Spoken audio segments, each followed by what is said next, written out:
Welcome back to the show, everybody. This is the Upper Tier Podcast, the football podcast. I suppose we should say in pro wrestling as well, that we bring you each and every week. It is Monday. It's the Monday Masters mash up. It's the nightmare after the day before, really, for me. And it could have been for me as well on Friday. It could have been.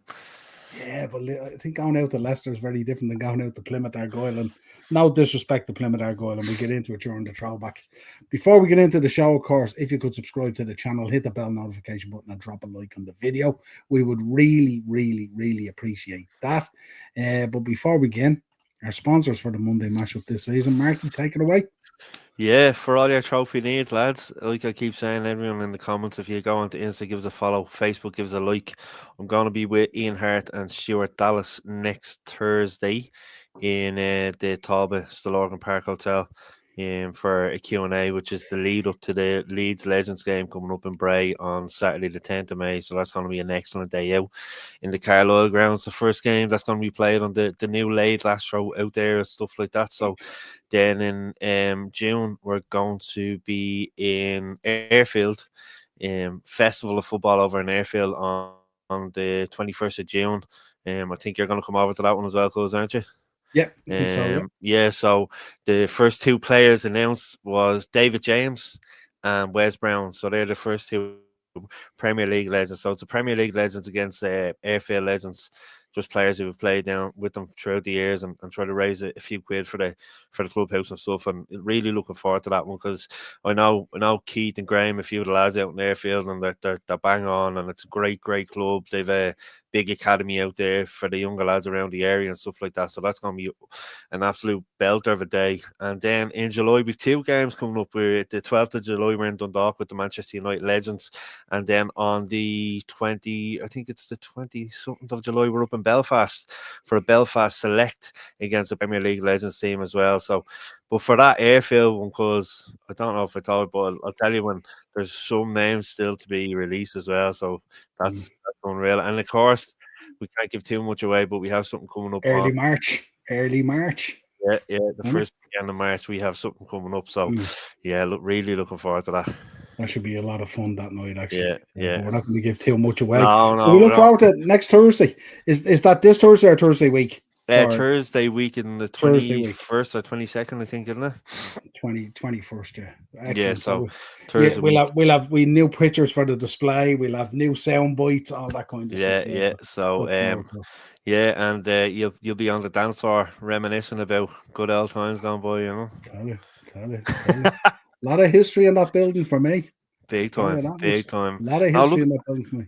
Really looking forward to meeting Ian and Stuart, particularly Ian, obviously former Irish international, and finding out about Saipan and little things like that. So it's going to be excellent. Really looking forward to it, like, you know.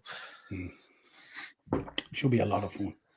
Right, in the chat, Barry's in. Big up Baz, who's in today. You, Baz? See you in there, my friend. Fresh haircut and all, has he? Look who rocks up. How are you, Joanne? The matriarch of the upper tier. Joanne, how are you? I hope you had a good weekend. Were you sunning yourself in Dubai? Hello, yes, all right. I heard it's nice and Plymouth if you fancy getting away. Fair play, Joanne. Fair play. I hold my hands up. There's nothing I can say. There's nothing I can add to that.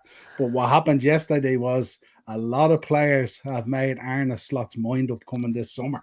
I can tell you that much. Just to let you know, so far it's 2-0 to Crystal Palace against Doncaster as well in the cup tonight. But still a pretty even game and stuff like that in terms of shots and all that kind of stuff. So we would say Crystal Palace just that little bit more clinical, as they say. Joanne, appreciate you coming on as always. Says looking forward to watching City Madrid tomorrow night. Yeah, and we also have Pro Wrestling Weekly tomorrow night. Earlier time, 7:30. Going to kick off at 7:30. We're going to take a look back at all the latest news. WWE releasing talent at the moment. Lots of other stuff to look forward to. See Vince at the Super Bowl last night. I did, yeah. A lot of people were saying he didn't look right and stuff like that. I thought for a man of his age, he looked very well. The shirt, it's weird. He trimmed down. Yeah, he looked in good shape and all that kind of stuff. It's weird not seeing him in a suit, though, isn't it? Like he was wearing a nice casual shirt and stuff like that. And about 240 pounds jacked. Yeah, absolutely. But listen, I tell you, if any of us out there at his age, with what he's gone through in his life, look that good, I tell you, we'll be doing all right. What's up, lads? How William, you how are will? you? This is going to be our first. This is going to be our first show as well. League of Ireland as well. So we're going to be getting stuck into that as Yeah, well. That should be a lot of fun. looking The forward to it. war of attrition begins. The tribalism. We've 9 months ahead of us On the now. This is shells. going to be On the serious. shells. And Tiernan's in as well. Well, lads, big up How Tiernan. you Good to see you, pal. training? What? Absolutely. Angry Change in the chat. There we go. Good Joanne's in out the same. training. Liverpool took the FA Cup away like Arsenal, like it's not important. We didn't chuck it away at all. We lost yesterday. Forget about chucking it away.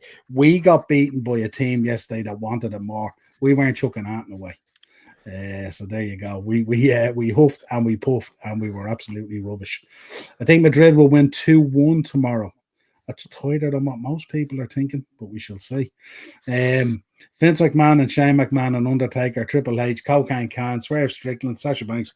We have them all on the slide for tomorrow night, Aces. Don't worry, they're all there. That's two commentators said and he hasn't gone fishing yet. Yeah, That's weird. That's weird, Aces. I was expecting more from you, to be fair. We're not in a position to fish tonight. We're not in fishing tonight, you know. we will be talking about one certain Instagram post though. Don't worry about that. Oh, Mr. Sancho, is it? Absolutely, I have it there on the side. We will talk about it. But before we begin, we're going to go down through the FA Cup results for my sins. We'll talk about the 5th round draw that happened this evening. Some tasty toys in there. And I tell you, for anyone who makes it through this 5th round, they've a good chance. A lot of big teams gone out and stuff like that. We will be talking about Rashford and how he got on at Aston Villa and that Jadon Sancho Instagram post. We're going to be talking the final Merseyside derby at Goodison Park. Massive occasion on Wednesday night. A lot on the line, a lot more than what people would realise. And we're going to go through a little bit of the history there as well and where it stands. We're going to be talking about Champions League as well. And then we're going to be talking about League of Ireland, the first set of fixtures coming up this Friday and Saturday. We're going to be talking about Rovers and Bows, is it, at the Aviva, selling out 25,000 tickets already. Yeah, Sunday afternoon, the opening Dublin derby of the season in the Aviva. Brilliant. And we will be talking, of course, about Shells picking up their first ever President's Cup. Yep. So plenty to get through, so we shall start. Let's go. FA Cup at the weekend, nowhere else to start. You gloss down through it. Come at me. I always come at you. I'm here for it. I'm here for it. Well, listen, we played brutal on Friday night. Just about got over the line. Obviously, if there's VAR in use, the goal would have been chalked off for our side. Yeah, exactly. 5 players offside, and the linesman looking right down the line. How does he not see that? I had the conversation on Friday night with one of the lads. As an assistant referee, your job is you have to be in line with the last defender, so you're keeping an eye. So the only thing I could see is Van Nistelrooy, who manages Leicester, used to do it for us all the time. You stand in an offside position, just as the ball's about to be hit, you go back into an onside position. So I had a feeling that the assistant referee is looking across the line at the last defender, and he's anticipating our lads to go back in, and he hasn't looked at it properly and seen it. It's so obvious. It's but such 5 of them didn't get back. I know, but that's what I'm saying. It's so obvious. It's such a schoolboy error. But that's the only reason I can think behind the decision is that he's kept his eye on the last man, hasn't checked for the lads going back in. When you say the last man, do you mean the last man as in the guy nearest to him on his side? The very last defender. So if you're an assistant referee throughout the whole game, you're constantly in line with the defending team's last defender. How does the ref not even say? Like Maguire was like 2 yards offside. Yeah. This wasn't like a toe. This wasn't draw a line. This wasn't a shoulder or an armpit. This was like 2 players. And for the referee, see, the referee in those situations, you have the assistant referee in line. Like if I'm out there refereeing by myself, I'm in line at the edge of the 18-yard looking across to see who's who.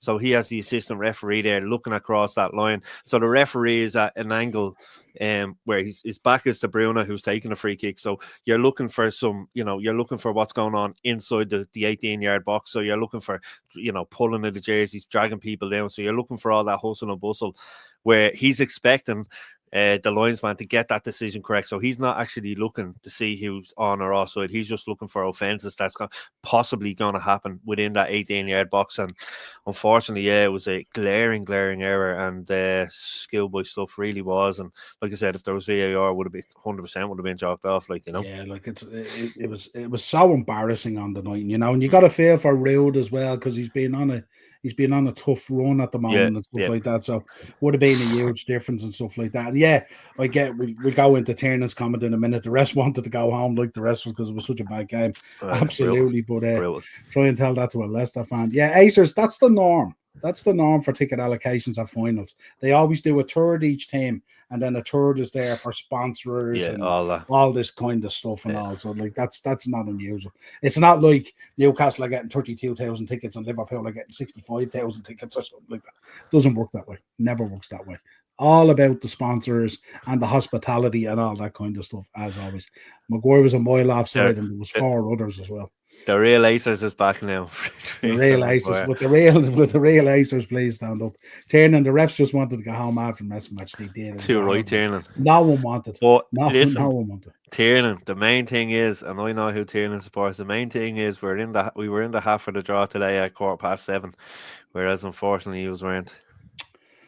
I was Tiernan a Liverpool man, is he? He is indeed. The man Tiernan. That's what I like to hear. He's a Liverpool fan, but I still call him Angry Ginge. What do the Arsenal fans tend to say? Bigger fish to fry. Is that the way they say? That's it. I wouldn't dream of saying that. I wouldn't dream of saying treble. I wouldn't dream of saying quad. I wouldn't dream of saying bigger fish to fry. There you go. Wouldn't dream of saying any of those things. I did have a discussion with a guy on Twitter today. I was trying to explain to him that if you win 3 trophies, that's a treble.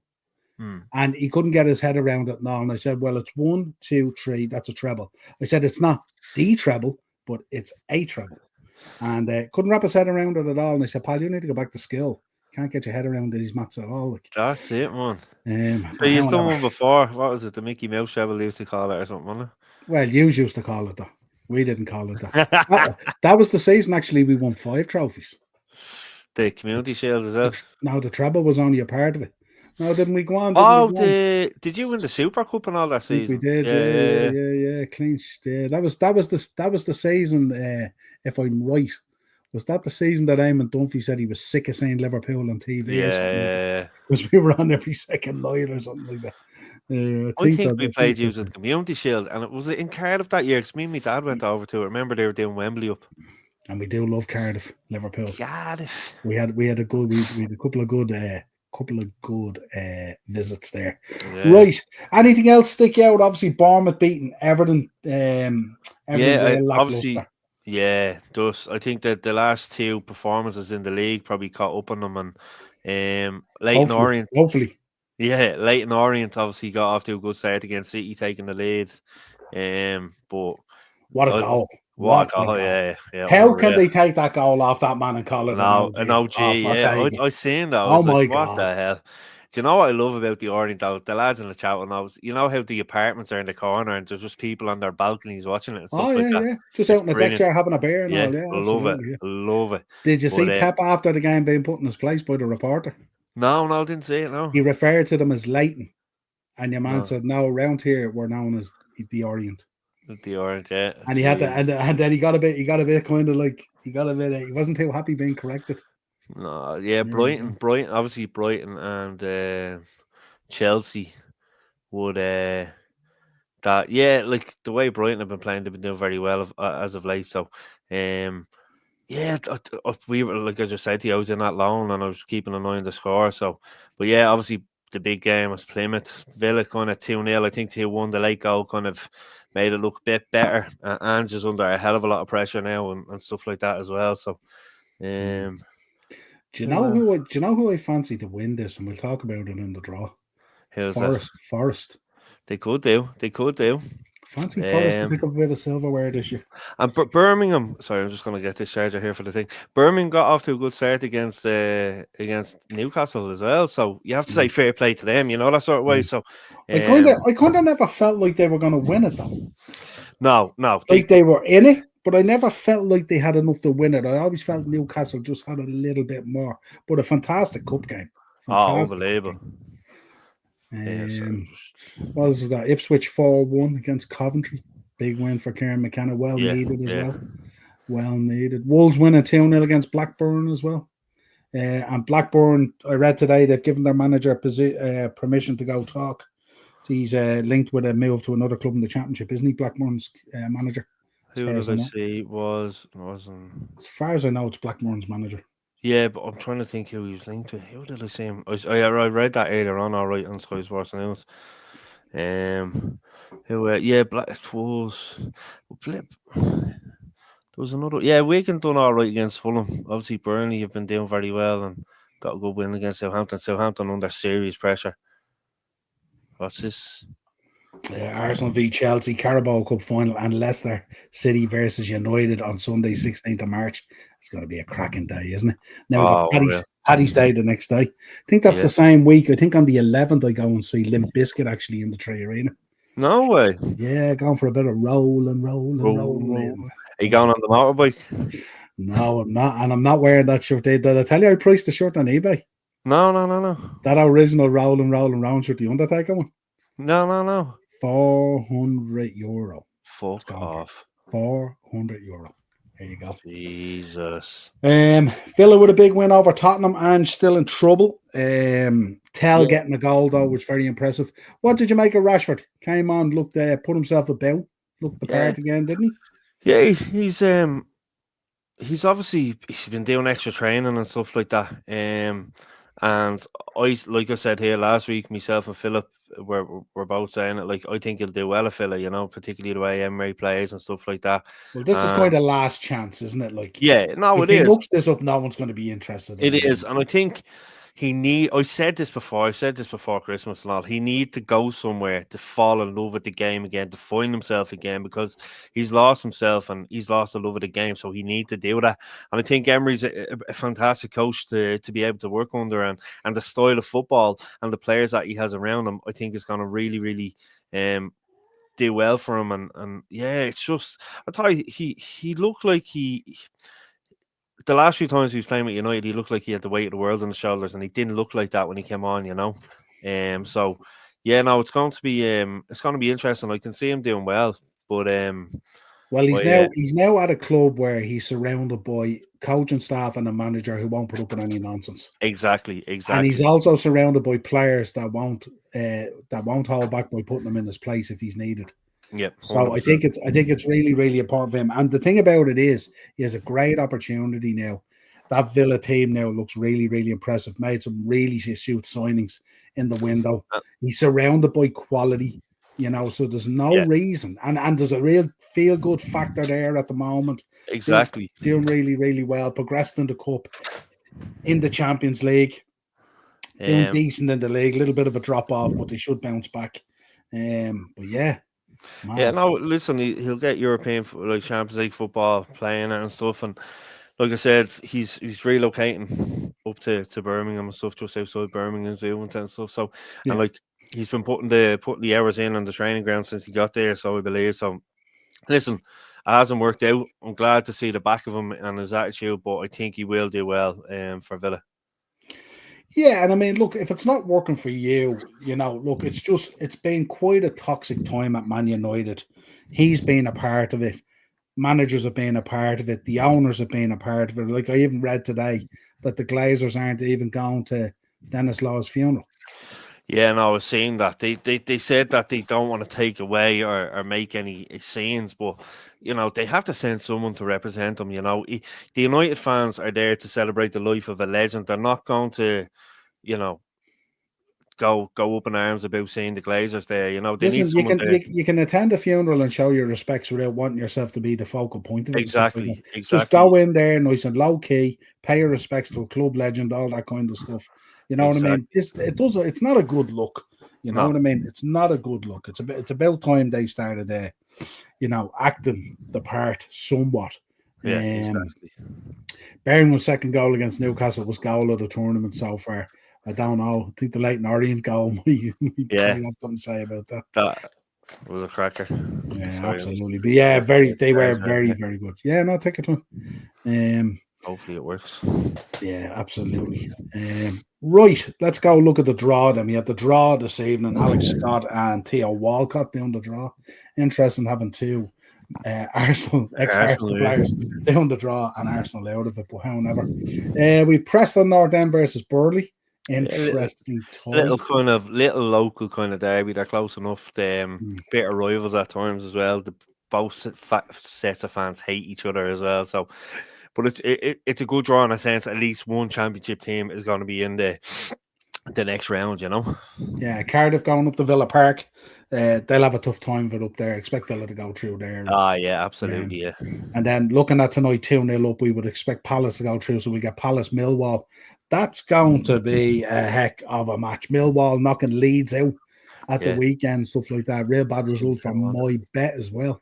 Oh, really? And then I had Leeds and both to score. And when I seen Millwall scoring first, I was going, that's grand now. The Yeah, Millwall yeah. going Here we forward. go. Yeah, yeah. Leeds just didn't seem to be too bothered, to be honest. The- Probably the- more focused on the championship. I was just going to say that they're top of the league and they'd be hoping to wrap it up early this year because they've been in this position before and dropped into the playoffs, late on and in kind of mid to late March. It's happened for them over the years. So I think they just have all their eggs in the one basket of trying to finish top of the championship and automatic qualification into the Premier League next season.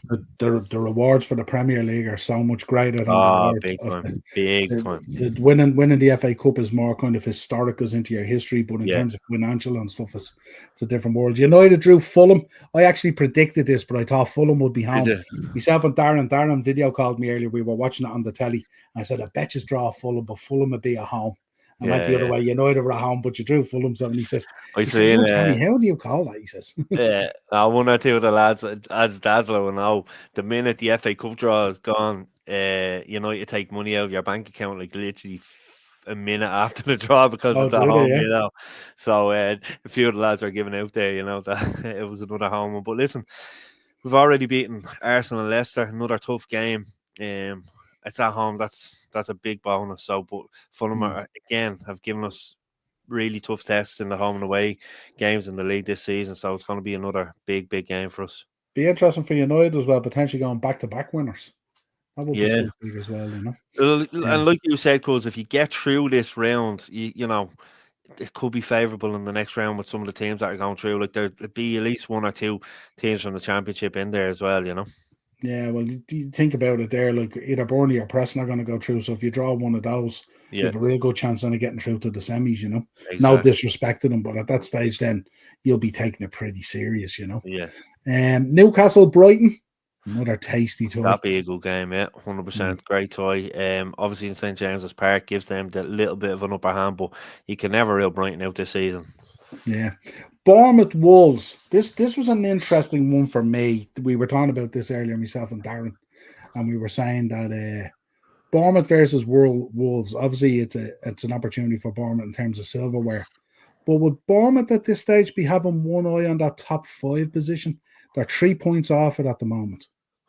Yeah, no, they would do, and you can't blame for them. Some of the football they've been playing this season has been excellent. The counter-attacking football. They've had one or two little blips, but listen, you're not going to have that throughout this season. But even the blips they had, it's not like they deserve to lose. No, exactly. Like the game against us, it's not like they deserve to lose the game against us. Like no, exactly. No, they haven't lost.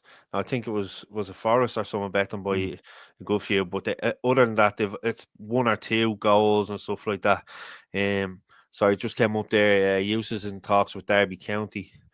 Blackburn and luckily letting hold talks with them. That's the one, I seen. That's what I just seen it there coming across about. And I seen today as well. Rooney signed for Amazon Prime. Did he? To do the coverage, I seen that today as well. Yes, I like him on the stick to football and stuff. I think he's very good. To be fair, Yeah. But yeah, no, I think Bournemouth should go through there.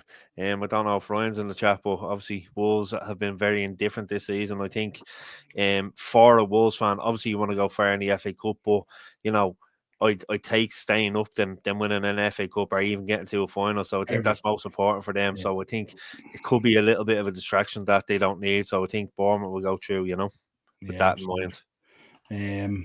We did that already, didn't we? Yeah. City and Newcastle favourites for the FA Cup. City and Newcastle. He's doing a bit of fishing there. He has to be. Yeah, I don't know. I don't know. Maybe I don't know. I don't know. It'd be interesting. I tell you, I was looking at You that can't champion. rule Villa out either. Like Villa could go all the way. I'm not ruling out any of these. No, I'm saying the I'm not. Aces, like I'm not ruling out Bournemouth. I'm not ruling out Forest. I'm not ruling out any of these. You know what I mean? I'm not ruling out Fulham. I'm not ruling out Wolves. I'm telling you, there's a lot of teams in this mix. It's going to be a very interesting round to see who goes through, mm, and then see where it goes from there and stuff like that. You know, because I mean, imagine a top four or a top five at the end of this season of Bournemouth and Forest in it. it'd be mad. Imagine Wouldn't it? next It'd be season great. in the Champions League, Bournemouth and Forest. It'd be How great. cool would that be? Yeah, You know what I mean? it'd be great. Yeah. So what's your? I mean, who's your thinking at the moment? Do you fancy yourselves to retain? Um, I like to if listen going on how we played against Leicester. Probably not. We've got 4 wins in the last 5 games, so we're trying to pick up a bit of momentum. Um, Obviously it's a massive opportunity for Ruben to pick up a trophy in his first season and possibly, the only one. Obviously we're still in Europa, but yeah, I think we could go far. City again, a home tie against Plymouth. You'd expect them to go through. Plymouth might go there and score a goal and try to make things interesting, but you can see them just picking them off. Newcastle and Villa should be thereabouts as well. And I don't know. I think Palace could be beat Doncaster there tomorrow or tonight. Is it tomorrow night? Is it? The Palace are 2-0 up at the moment. Oh no, sorry, yeah, Yeah, no. it Who was was 10 minutes ago. You're 10 minutes thinking of ago? Sorry. Exeter and Exeter Forest. and Forest. Sorry, that's Yeah, tomorrow night. Forest will Um, beat them. yeah. So Palace, listen, home game against Millwall, London derby, but I'd expect them to go through, and yeah, it'd be looking shaping up nicely, Yeah, absolutely. It's just so many big teams went out. Yeah, You know what I mean? So it's a massive opportunity for people at the moment. Yeah, so there we go. So I tell you what I'm gonna do. I'm gonna pin my flag on Forest to win. Forest. Yeah. Yeah, so we can clip that up and that's who we'll go for. If I'll go Um, with Villa.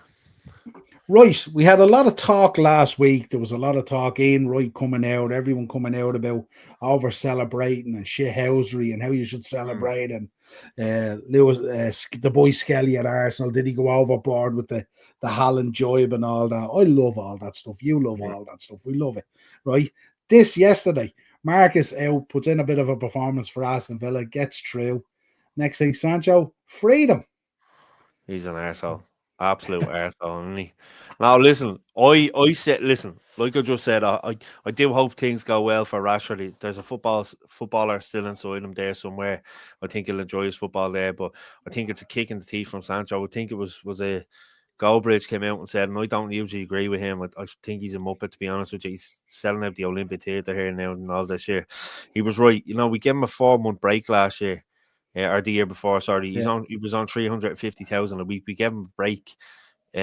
He was absolute below average with his performances for us, and he has been with Chelsea as well. There was a few kind of little things of, yeah, he's getting back to himself, but like he's an absolute arsehole, and I think he has to remember, yes, him and Rashford are close, and yes, Rashford had a little whinge in a moment when Sancho was sent out to Dortmund back on loan that time and stuff. But listen, lads, you've been paid by a football club to play football. That's your job. The fans go and pay your wages when they go to see you. This is all bullshit. Like I said, they make more money than people saving lives do. It's an absolute joke, like the way they go on. I read a thing that there's an obligation there to buy Sancho, but I read there's a break in it that apparently if Chelsea finish 14th 14th, yeah. or lower, then the obligation's gone. Yeah. So Yeah. yeah, but listen, going on some of the performances we've seen him this season, even if obviously they're going to finish above that, but will they want to buy him at the end of the season? Do you know what I mean? And then we're in a predicament where we're trying to get rid of a player we don't even want and who hasn't been performing for the The last big 2 or 3 years. I think the biggest problem for you is that you end up with both boys back there. Mm, I think if Rashford's moving down to Birmingham and stuff like that and all, I think he's basically turning around and his intent is, I'm going to go here to Villa. I'm going to play out these 4 or 5 months, whatever it is, do as best I can, put myself back in the market, but I will not be going back to Manchester. yeah. That's how it sounds anyway. Yeah, no, Like 100%. I agree with you yeah, there. Like, and I think that would be a huge bonus for you guys as well. It just depends on what deal you can get across the table because of the exactly, yeah. financial stuff and all, Yeah. But the other thing actually I didn't realize today, and I was reading, I don't know whether you picked up on this or not, but Amarin. right? So you have your summer window coming up, Yes. and then the following summer window, a year after that, he'll be out of contract. Yeah. But there's, as far as I'm aware, at the end of this season, the the talks reopen where he can sign. I think it's a 2 or 3 year deal. What my thinking was is most people are thinking because of the way you handle the January window normally, Yeah. it's going to take you 3 summer windows Ah, yeah, to really absolutely. to really Yeah, get you back to where you want to 100%. get to, right? So if it's going to take that long, let's suppose this first window in the summer doesn't go the way you want it to go, Yeah, and yeah, it falls on its sword or whatever. You go into next season, you go through next season, it's kind of more the same, but just slightly better. yeah. Because it's going to be difficult to get that amount of guys out of there and that amount. Like you're talking, what are we talking at this stage? Maybe 6 or 7 out and 5 in. Has to Yeah, be somewhere around that, 100%. doesn't it? So like 100%. that's gonna be a really tough window to pull off and to hit everything perfectly. You know what Yeah. I mean? That everyone's going to be a success. So then he goes into next year, and it's kind of a little bit of more the same, but slightly better. You Mm, potentially may not have European football unless you win the Europa yeah. or maybe the pathway with the FA Cup or whatever it is. Um, because you're unlikely to make top 7 at this stage, aren't you? Or top 6 or Yeah. whatever it is. Yeah. So unlikely, I would say anyway. Unless Um, we won it for, unless we won the Europa, and so then the question is then, the following year, is there a decision to be made on him, and do you hold back and someone else gets to spend the money, or do you let him go again in that second summer window? yeah, yeah, You yeah. know what I mean? So it's a I kind think of a that, conundrum that could come up quick. You could yeah, be faced with a situation here where Amron literally only gets one summer window. yeah. No, I think the way they've done it is because the way the contract has worked is you look at what's gone on before. Ineos are thinking, right, we won't have to pay out like they did with the Ten Hag and stuff like that. So they won't have to pay out a higher fee. So if they Mm. get them on a shorter term and then sign them on, depending on Yeah. how we do. So that's the way I'd see it myself. But yeah, they have to, like you said, 2 or 3 transfer windows. They have to give them the time. A lot of dead wood there, like you said, like Rashford, Sancho's, and Anthony's another one. Then, and you could look at the likes of Lindelof and leaving Ericsson, going Casemiro and stuff like that. So there is a lot there, but Speaking of definitely, Anthony as well at Bettis, 2 man of the match performances and scored yeah, scored yeah. yesterday, I think it was. Philip, one of the lads I know, was over in Seville last week, and he went to the game. It was 2-2, I think, and he said Anthony played very, very well. But Got man of the match, didn't he? yeah, he got man of the Yeah, he match. got Yeah, man of the match. he got a standing ovation, I think, as well. I think he got How taken off in a how 77 minute or something, yeah, and he got a how standing how ovation. how do you feel about that as a supporter? He gets out of that environment. Mm. He's balling out. Now maybe the style of play and the matches and all suited him a bit better and all. You have McTominay, who's arguably one of the best midfielders now in Serie A. See his header Absolutely the other day flying. again. Oh, Unbelievable, like you know what I mean. And then obviously you have Rashford going down to Villa, putting in a performance mm. yesterday that we haven't seen out of him in a long, long time. Yeah. Um, how does this all marry together? Because this could end up developing into not such a good look for obviously Ten Hag's gone out of the building now, but obviously Amarin as well. That Mm. these guys are going out, they're going to other clubs and rediscovering themselves. Look, I know Key came in there. I think Rashford is very overrated in my opinion. I think Rashford on his day is as good as any baller out there when he can perform. When he wants to, yeah. He's unplayable when he's at that level and Mm. stuff like that. And all. The question is consistency and finding that Yeah, he level is where hasn't had he it. He is hasn't had it. difficult. And a lot of that is out of motivation. And we also know a lot of stuff that was going on Mm.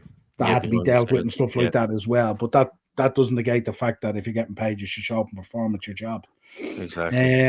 But yeah, I don't know. I just It is. want, It's a like, we tough see one. Like, this so many times, like, yeah, no, it's a you tough know? one. Firstly, I would have never let McTominay go. He's that type of player we need at the moment. We're not scoring a lot of goals, and like you used to say, he used to barge the box and score from all positions and stuff like that. He's banging a great header for Mm. Napoli there the other night. Yeah, it's tough because a lot of these players just, they want to be loved and adored by the managers, and they want, they've these big ideas in their head that they're the best at the club and stuff like that, and they want the best wages and whatnot. Like, you look at 350,000 a week is ridiculous for any type of footballer to be getting, unless you were peak Ronaldo or Messi back in the day, But It's going to I, get worse, though, isn't it? It's going to get ah, worse. yeah, A lot of 100%. this is going to become the norm. The way Yeah, things yeah, are going. sure. You look at Duran, top player, but Yeah, he's on. How much is he on over in Saudi now? Oh God, I think they were saying what they signed the other day, 400 grand a week or something like Yeah. that. And he's See, not and even. He's living in Bahrain with the girlfriend, and he's yeah, doing. yeah, because he has to He's go. getting flown in. He's getting flown in Yeah. every day, isn't he? Well, Yeah, no, sure, it's a pressure cooker playing for United, and when they yeah. go to these other clubs and they're enjoying it, and like McTominay's been taken in by the Napoli fans, and we all know how passionate the Italian fans are and stuff like that. Mm, And like I said last week, I think Rashford will start to enjoy his football again and really perform. And Anthony seems to be doing the same. So listen, it will work out for everyone, apart from McTominay, I would have kept, but it will work out for everyone in the end. I mm. think everyone will be winners. We're getting rid of people off the wages and stuff like that, and they're going out and enjoying themselves. So It allows you to move forward and progress as well. exactly, Where exactly. So where do you lie on this debate at the moment? Okay, we know Amarin hasn't got the players that he wants. We know that he knew that coming in. Everyone knows that. But where do you lie in terms of the balance between that, which is going to take time to get there? I mm. mean, in theory, could take you 3 years before he actually has his 11. Yeah, and they Potentially, should right? give him that time as well Yeah. because Rome wasn't built in a day. Mm. Football fans can be fickle at times, but people should know now that you look at Arsenal with Arteta, they've given him how many years now, that type of way. Yeah. And in fairness, I always say this. His neck was on the line when Solskjaer was about to get sacked that October by Manchester United, and Arsenal kept with him and kept with him. And listen, the trophies haven't been there, but you can see what he's trying to build, and you can see they've improved as a team on the Yeah. pitch under him. So that's what I'd like to see with But he has, Amram. but he has spent a lot of money as Oh, well. he And has. but Listen, no doubt about it. the one thing I would say is coming second in 2 title races and stuff like that, and being in and around it and there or thereabouts, maybe not getting over the line, is something to look at and something that's plausible Yeah, yeah. to a point. Like But not, yeah, like 100%. how do you land on the results? Like at what point does like winning games become important? Because this can't be a 3 year thing.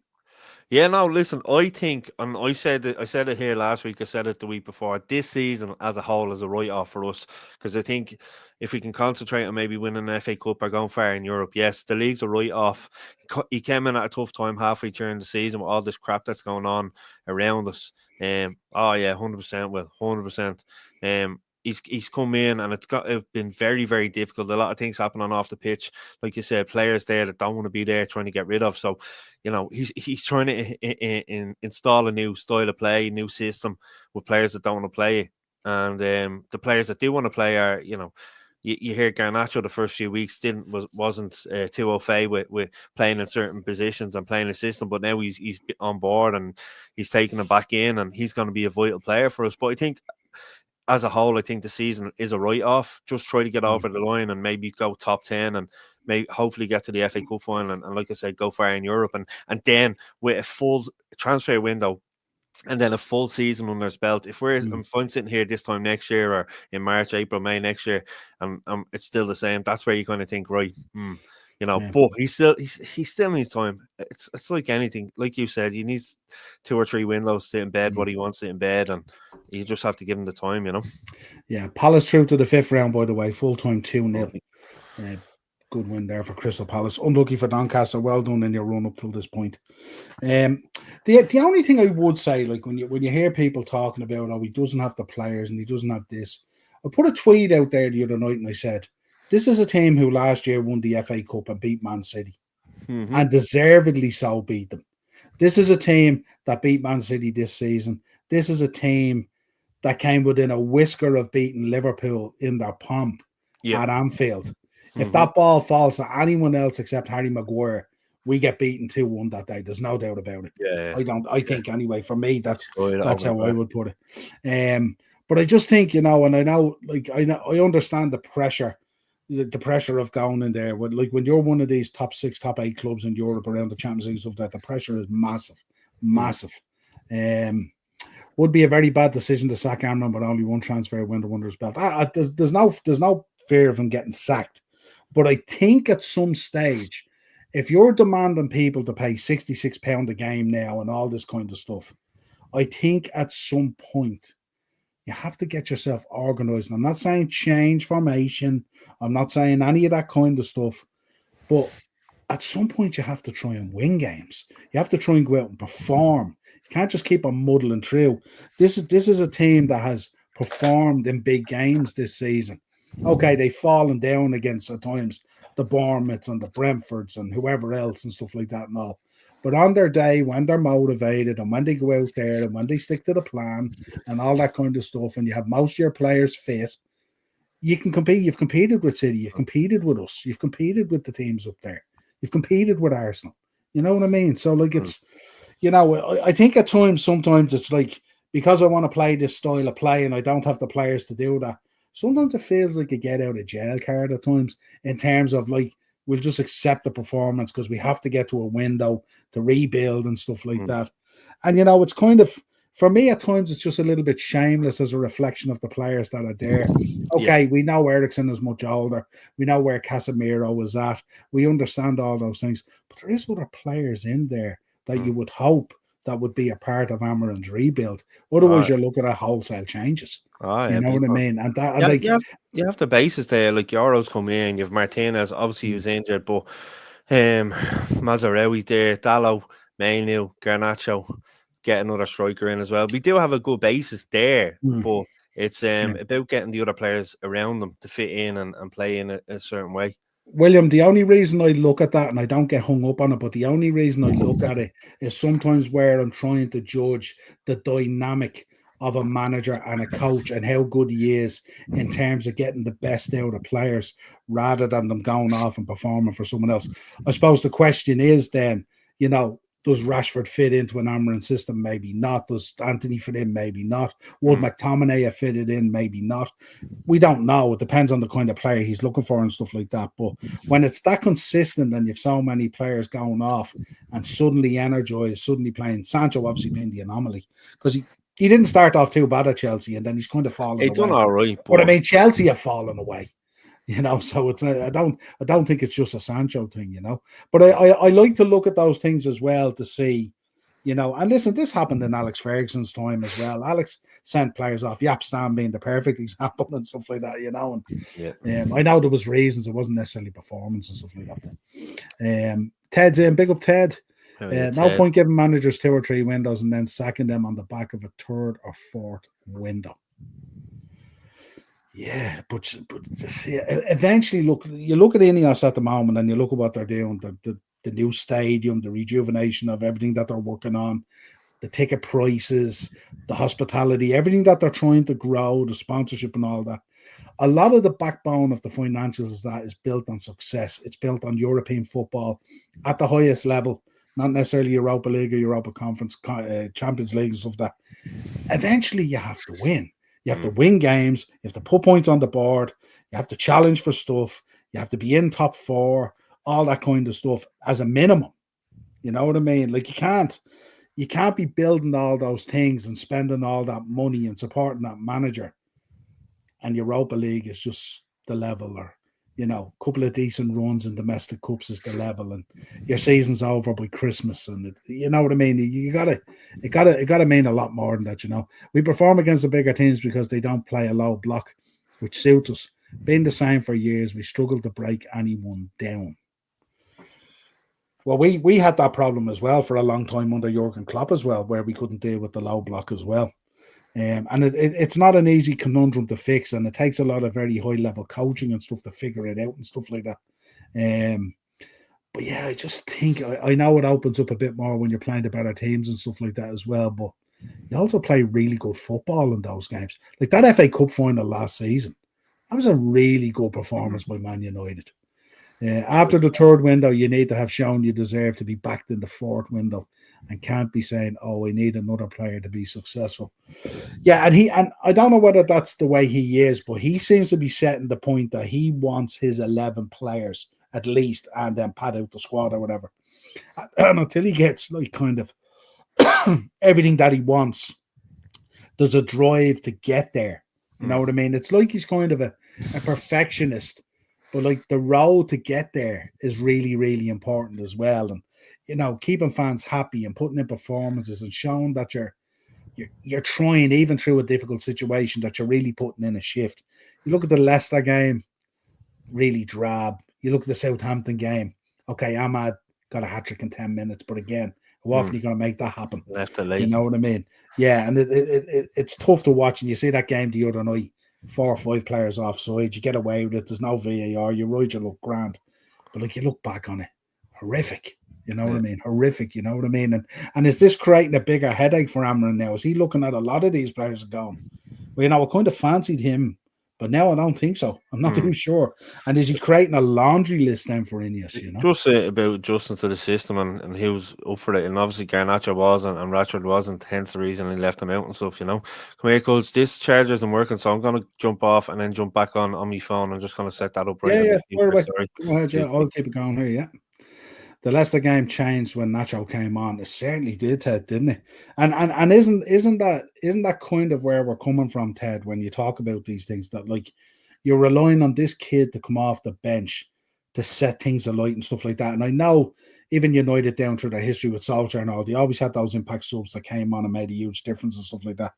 But it's a lot of senior players at times on that pitch, and they're ghosting it. They really are ghosting it. You know what I mean? And it's not a good look. And will you get away with it and you're in the draw and you're still there and all that kind of good stuff as well, that kind of masks over the cracks that are there and stuff like that, Sometimes that won't always be that way.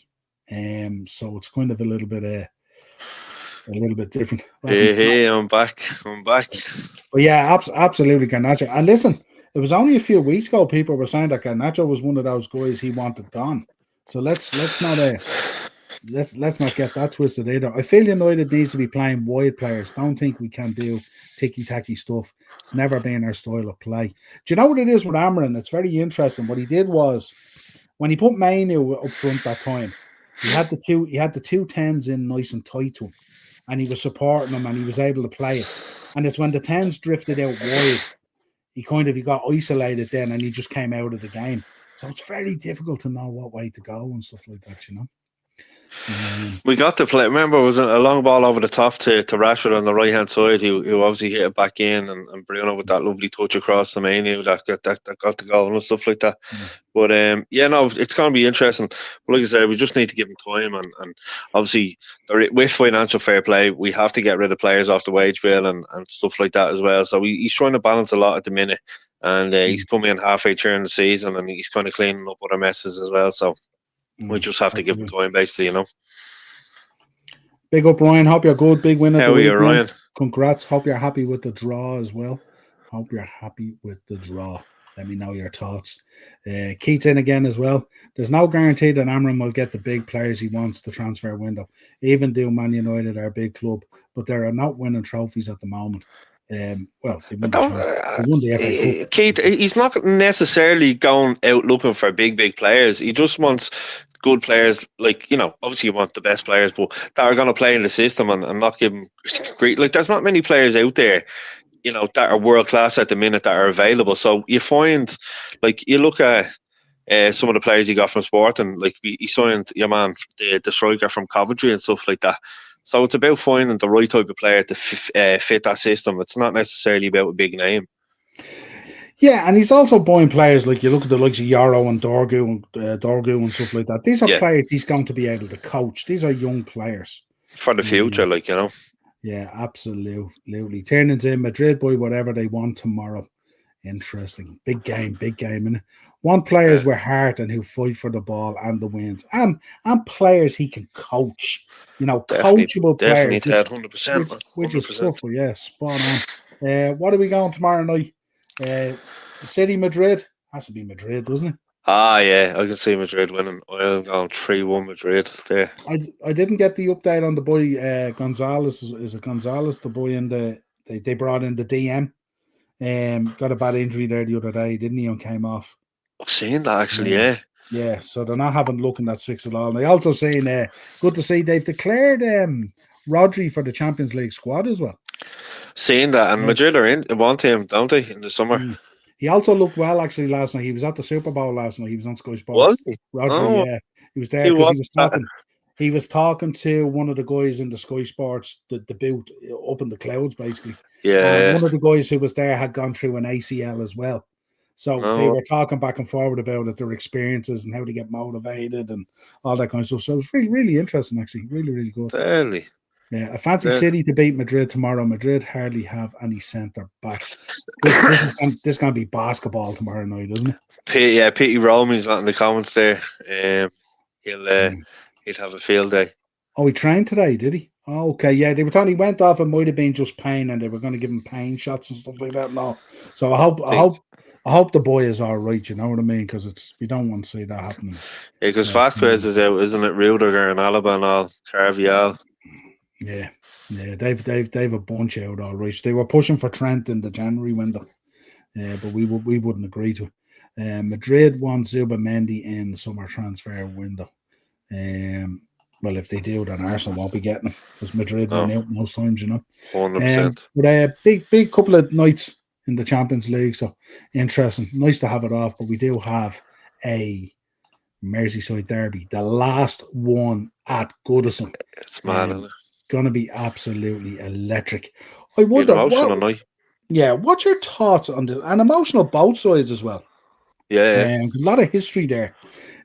What's your thoughts on this? I mean, obviously Everton have been able to lean on Project Goodison yeah. when they found it tough and they had to dig in games and all. And everyone knows when you look at the fixtures, for us, we love the Merseyside derbies, obviously being a Liverpool fan, but it's a tough place to go.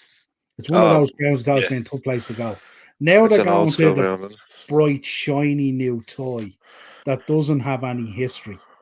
Yeah, Are they going to be a little bit exposed now by this new beautiful big stadium that they built on the docks? I think possibly for the first few home games, but I think it's listen.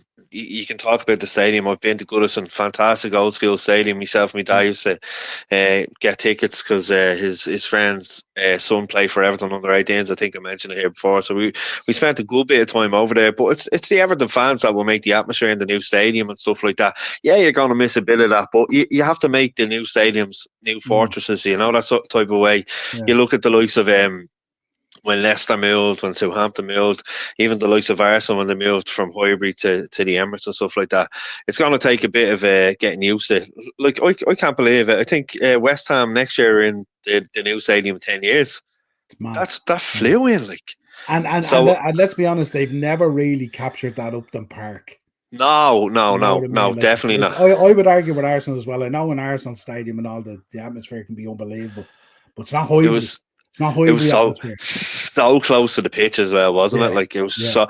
These new grounds, I'm not really a fan of them. We yeah. talked about the West Ham ground. It's too Mm. far away from the pitch for my liking. Like And see, that air. Goodison is like that as well because you're taking a Yeah, throw it's in a tight. Goodison that breathing down your neck. It's tight, You yeah. know? It Yeah, is. It's a great stadium. Like I said, I've plenty of good memories from it, going to see them and stuff like that. And one of the lads I know, Dave, was only over there last week or the week before, and he was sending me loads of pictures. And yeah, it's just great. But no, it should be a fantastic derby on how he does. yeah, Fantastic derby on and it'd be an emotional day as well. And obviously, Everton will be hoping to take something from you on that very last Goodison Park derby. mm, But I seen it. I don't know if you've seen it. See the aerial picture where you can see the three stadiums now. You can yeah, obviously look yeah. class in it. Like Yeah. That in fairness, the stadium down on the Docklands looks absolutely fantastic.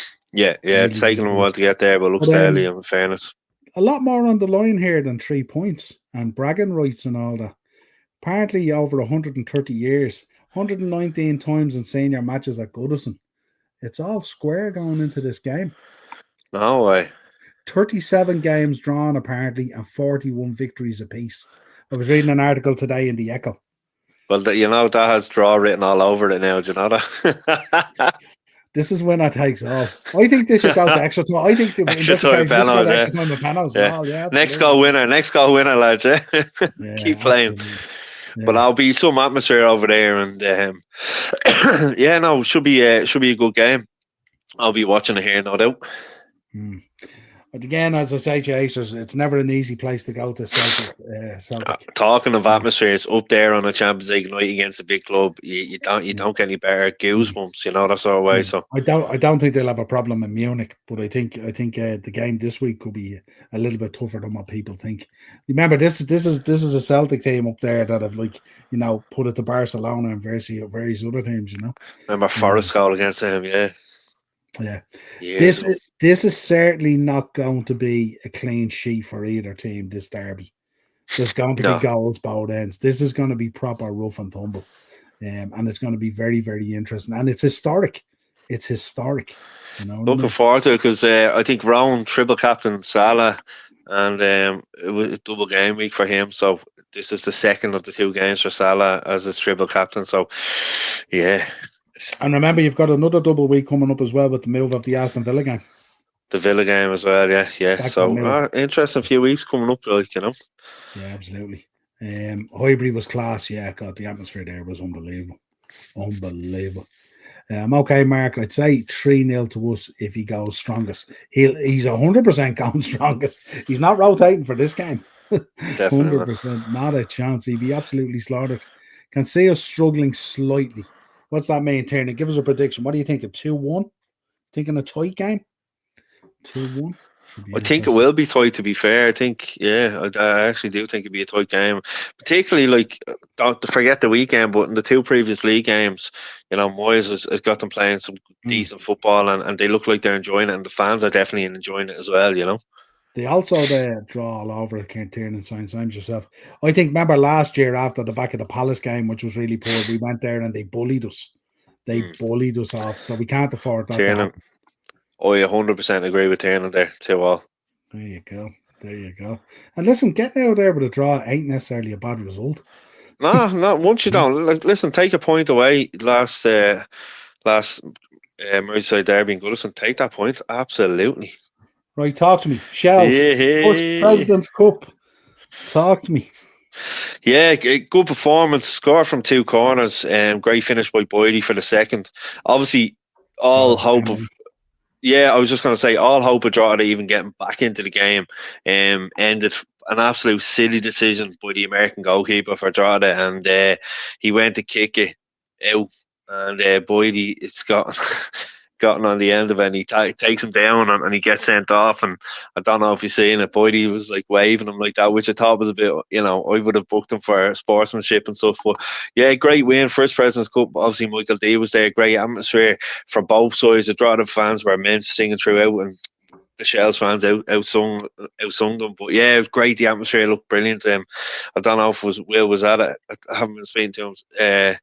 But yeah, 2-0, take it in, and a tough game. The exact fixture as the league finished last season, Derry away, and Derry have made a good few signings as well. They've signed a few ex Northern Ireland internationals and stuff like that. So they've brought in a bit of experience there. They've signed a few from the league in Northern Ireland as well. So it should be a tough game. But from a Shelburne point of view, Duffer be hoping to get an off to a winning start.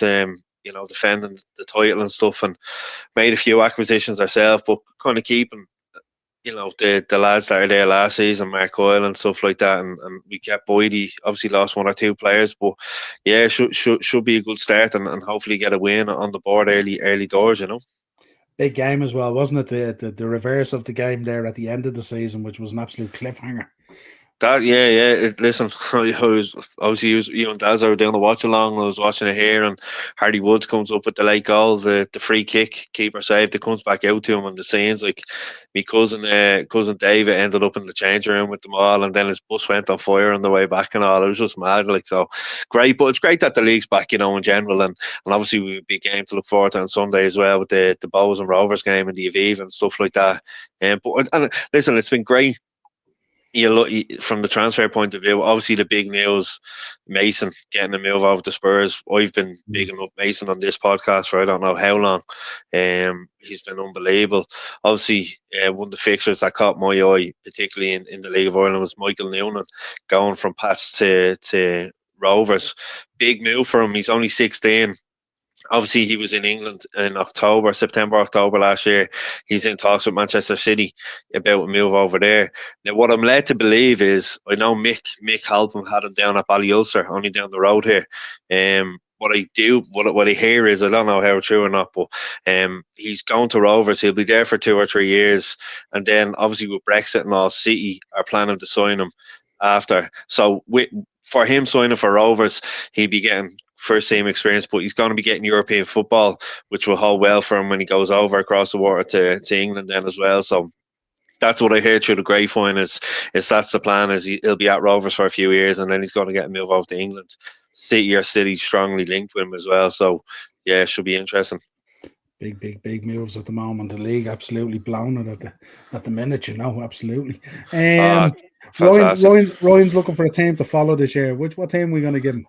Pats. We give. Do you know what? It'd be easy to say Shells. Yeah, Pats will do well. We've enough Shells that they'll be on the show. I know, yeah. No, Pat. Listen, a lot of Pat's. Obviously, Kenny came in at a time. It got off to a slow start, but he picked up momentum. And I said it to Will. I said it to my cousins as well. If there had been another probably 4 games in the league, I think Pats would have went on and won it. I think they just ran out of time. They were building up on momentum, and they were the farm team. They were the farm. Yeah, 100%. Like they've signed Sean Hoare for off Rovers and stuff. They make some good signings, and he has a strong squad that he did there last year. Obviously, Mason isn't going over to Spurs till next year. So he'll have him till probably the end of the season, like probably mid to end of the season. So, I think Pats will do well this season, Ryan. Yeah, absolutely. And of course, because we've had Pat's legends on this podcast before, the likes of Ozo and Robbie Gaffney and stuff. So they're a great club. And Brian Kerr, former Irish manager, is heavily involved with them as well, Ryan. So great community club it is down there. I brought my godson down there, any chance I get, because his granddad's originally from down there. In fact, the last game I brought him down to see Mason scored a hat trick against Dundalk down there. So yeah, we'd give him Pats, will we? Yeah, I think so. Yeah, I mean, I think they're joint favourites as well at the moment in the betting as well. So them and Rovers, believe it or not, even though we're the defending champions, like. But what do you think of Bowes? Bowes bringing in Lys Mousset, ex Bournemouth, Sheffield United. Yeah, good sign. And obviously they've lost. Akintunde is after going. He was a big player for them the last few seasons. They made 1 or 2 other signings as well. But yeah, I think it's a good sign. It depends how he's going to do. Obviously, they brought him over in a trial and he's trained well and he played in a few pre-season friendlies as well. So they've been impressed with him. So yeah, it should be interesting. And it's a massive game on Sunday in the Aviva, and it's great for the league. Philip, who's probably not in the chat tonight, he usually is. We big up the league so much. It's a league on the rise, and it's great that the deal they signed with Virgin Media and stuff, they're going to be showing a game every week. It's been immense. The crowds now. I said this to Will and I've said it to Phil and all. They need to improve the stadium. They're getting investment into the league. They need to improve the stadium now. So this is the time. The attendances were up like mad, like 10, 20% last season compared to seasons before. So the interest is there, and it's about holding on to that interest and getting more investment. And it's great news that Virgin Media are involved.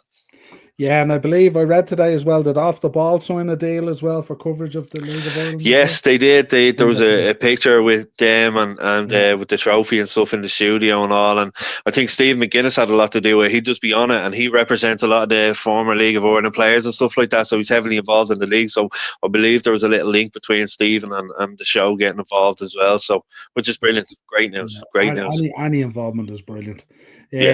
Bohemians versus Shamrock Rovers at the Aviva, 25,000 tickets sold. Probably going to end up being more like about 30,000, I would imagine. Yeah, because don't forget, listen, it's a league game, but you probably get a few neutrals on the day. Dads bringing their sons down to the Aviva to see a live game of football, which I think is brilliant itself. It's great that they came up with this idea. Hopefully there's more to come as well, but should be a big game. It'd be interesting to see how Rovers start. The last 2 seasons they started off very slow and kind of gotten into it at the back end of the seasons, when it like 2 seasons ago they still won the league. Just last season they just couldn't do enough, so they'd be hoping to get off to a good start. Obviously they've lost a few players and stuff like that, and they've brought in one or two players as well. Like I said, Noonan for me has been the signing of the transfer window, from Pats. A big player he's going to be, and I think Rovers are going to win 2-1. I think they'll sneak it 2-1. It'll be an interesting game though. Okay. What are you expecting from Cork this season? Obviously, phenomenal season last season. Step back up into the Premier Division. Yeah, What are you it's expecting for them? What you've seen with what they've done so far, the likes of Alex Nolan coming in from St. Pat's and yeah, stuff like that. And all. What are you expecting from Cork? Is it going to be it's more of the same, that playing with freedom? yeah, Or it's going to be interesting because you look at it. They were only beaten twice last season in the league. You know that's a big feat. Like any team in any league to do that, they're only beaten twice. They had a decent run in the cup. They were unlucky with a few injuries at certain times, but they were so comfortable in the league that they didn't have to worry about it. Rory Keaton coming back from Pats to Cork is a massive signing as well at the end of last season when he came in the transfer window. He obviously went up to Pats with high hopes. He was banging in goals for Cork 2 seasons ago, banging them in left, right, and centre. Obviously, his father passed away. He took a bit of time off, then signed for Pats, and didn't really work out. I think the system Kenny ended up coming in and playing didn't really suit him. And they've experienced there with Shawnee Maguire as well, obviously ex Irish international and played with Preston and all. So Shawnee be there with, and listen, he started off at Cork, so he's down there and he has that experience that he's instilling into the young lads. So they are going to find it is a bigger step up because you got to understand. Cork were playing against the likes of Athlone and Longford, who are part-timers. They're coming up into the league against every single team in the league is a full-time team now. So they're going to find it difficult. The physicality.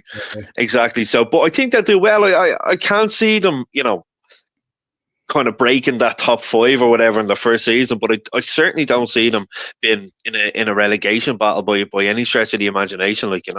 Home form will be key.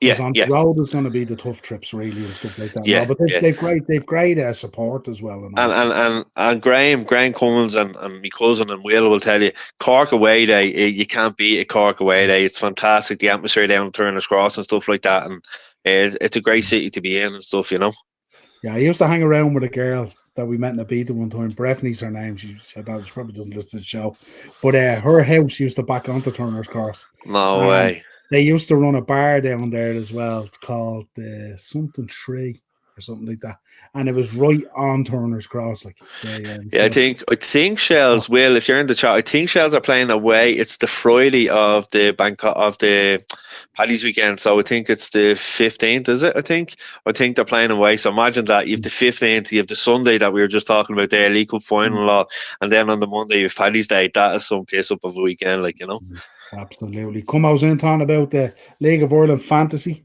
Yeah, you get on it, lads. Get on it. Yeah. Like I said, some big players, and actually Cove in the first division have made some really good signings as well. So watch out for Cove in the first division as well. I think they're gonna have a good season this season. Yeah, where are you lying with Dundalk at the moment? Yeah, listen, they've had a difficult few months, difficult probably 2-3 years. It all came to a head last season at the end, towards the end, as we all know. I can't see them going straight back up. They've lost the likes of Boyle and a few other players. I think Andy Boyle went up to Derry, I think it was. I don't know if one of the lads want to let me know in the chat. I think it was Derry. But no, I think they won't be struggling. Like you look at Longford. Longford were absolutely appalling last season. Bottom of the league, never looked like doing anything. They're after keeping Groves on, the Longford manager. To me, he's not the man going forward. Obviously, they know they can't get relegated. So I think Dundalk, no, there's going to be, like you look at Kerry and teams like that as well, but I just can't see them competing for playoff. I think they'll be probably mid-table next season, after everything that's happened last season. It's going to be tough for them. What do you reckon this season? Bray potentially coming up? Yeah, Bray have a great opportunity. I think the one thing the Bray players will have to get used to is obviously the new surface in the Carlisle grounds, because it's going to be Astro. So they're going to be, it's going to take them a while to get used to that. But they have exactly, but they have to use it to their advantage because they're playing every home game on it, and the away teams, you want to make it difficult for them coming down and playing on it. So they'll have that. I think they'll do well. I do think they do well. They'll be thereabouts. Absolutely, Yeah, and we said it was a strange move as well because they'd one of the best pitches in the league. Always listen. We've been Ildas and all. There's played in finals out there and stuff, and the surface was always top notch. Yeah, Even in the absolutely. charity games that have been played out there over the years as well. Right, so let's quick fire run down through the fixtures. Cork City versus Galway. Yeah, I'm going to go Cork just about. Galway have made some good signings as well. They kept Brendan Clark on as well, experienced keeper and stuff like that. But I think Cork, with the atmosphere down there, first game back in the league, I think that will get them over the line. And I'm going to go Cork 2-1 here. I presume I don't have to ask you. You're going Shells versus there, yeah? Yeah, I'll go Shells here. Yeah. Pats versus Drogheda. Pats. Yeah, I think Pats will. I think they're going to win this. I'm going to go 3-1 here. Come on, Well, yeah. do you know what? 3-0. 3-0. 3-0. Graham will be at that game. Yeah. Sligo Rovers Waterford. Kind of an interesting fixture to start with, isn't it? Yeah, Warford have made some good signings. Obviously, they signed a few from Fleetwood who they have an affiliation with and stuff like that. Sligo, yeah, I don't know. I think this has a draw on it, written on it. I think either 1 or 2 all. I think I'm going to go for here. I think it's going to be a draw. That's a bet and slip of voider, isn't it? Yeah, exactly. Big time. Yeah. And then the bottom game, obviously, India Viva, over 25,000 tickets sold at this stage. Bohemians versus Shamrock Rovers. Shamrock Rovers probably looking to get off to a strong start, won't they? They kind of fumbled through the season last year, and then they just left themselves just a little bit too much to do. Exactly. Like I said, they've started off so slow the last few years, and they pick up pace towards the end of the season. It wasn't enough. They're gonna want to get off to a start against their arch rivals and Bows. Bows will give them a game, all right. But yeah, like I said earlier, I'm gonna go Rovers 2-1 here. I think it'd be a good, decent game. I think it'd be close. I think Rovers probably take the lead. Bows will equalise, and then Rovers probably score late on. So yeah, I'll go 2-1 Rovers here. 2-1 Rovers should be interesting as well. And of course, all these games totally available, televised, Virgin Media too, the League of Ireland, all that TV and all, it's all out there. Yeah, no reason brilliant. not to catch any of these games. The coverage is phenomenal. The analysis is phenomenal. And we'll be watching it all this season, giving you our thoughts on it as well as we track 100%. it. Yeah, so that 100%. Looking forward to it, because yeah, it's exciting that it's back as well, isn't it? And like we've a lot to juggle when we start covering League of Ireland as well. It's a lot to get into the show and stuff like that. We like to give them plenty of time as well. Yeah. And like lads in the chat, if you're not too au fait with the League of Ireland, get involved. Have a look at the matches. There's some decent standards there. Listen, I know there's people that don't rate the league and all, but it is on the rise. And like I said, the likes of Mason getting moved to Spurs and stuff like that. This only shows you about the young lads coming through the league and stuff. So it's excellent to keep an eye on them. Yeah, and any of you guys in the chat as well, if you were attending games, if you want to jump on the Monday show, give us your thoughts on the game and stuff like that, you're more than welcome to come on. So Graham's in there. He's always at the Pats games. I know William does be in there as well, and Phil and Rowan and all these boys. If you want to jump on, give us your thoughts on the game, you're more than welcome, because you guys are there. You guys are putting in the hard yards, as they say. You're going supporting your teams. Definitely. So yeah, 100%. So there you go. Right, so League of Ireland's back. Champions League qualifiers are back. Merseyside derby, last one of course. And what a week for football! It's going to be absolutely tremendous. But we're going to turn the switch tomorrow night. Back to wrestling. That's it. Back to wrestling tomorrow night, 7:30 for about an hour or so. It might be a little bit shorter because obviously I know a lot of people who want to watch Man City and Real Madrid and various other games. I thought you were going to say Exeter against Forest there for a second. Well, I'll probably have both on. So like, yeah. But listen, until next time, folks, have a safe week. Enjoy the football. What a festival of football we have coming this week. Where football coming out of our ears at the moment. It is well and truly back. Brilliant. Make sure you're subscribing to the channel, hitting the bell notification, and spread the word, folks. We're covering the League of Ireland, Champions League, Premier League.